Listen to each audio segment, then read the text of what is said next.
Sinong nagsabing poor ako? Hindi. Look at my collection of bags. So, itong mga brand ng bag, isang brand lang pala to, isang brand pa lang ng Tory Burch bag collection. So, iba-iba. Sa dami niya, kalimutan ko na kung anong mga pangalan. Kaya ako ay may kodigo. Ito ay, yan, tingnan mo, close up. Diba? Cute-cute lang siya. Pang mga pang-sosyal.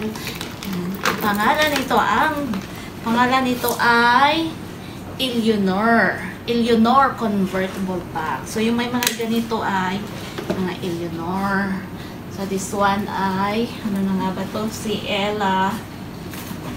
Ano na ang pangalan? Si Mercer Nylon. Mercer. Liit lang yan. Of course, the wallets. So, lahat ng may cross, ito ay Eleanor din. Lahat ng may mga cross ay ganitong tela ay Eleanor. So, Eleanor. Nalilito na ako. So, ito ang mga ganito ay Kira. Kira. Yan. Mga Kira bags. Kira. So, pwede kahit naka-jeans, yung mga all-time favorite, all-time pwede mong isuot. And this one, the tote bag, ang pangalan yun ay monogram embossed tote bag.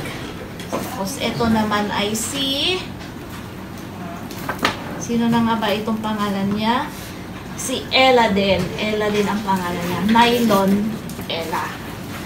Ito naman ang doctor's bag. Yan mo, parang pang-doktor kasi ang style. Parang lalagyan ng mga aparatos ng mga doktor.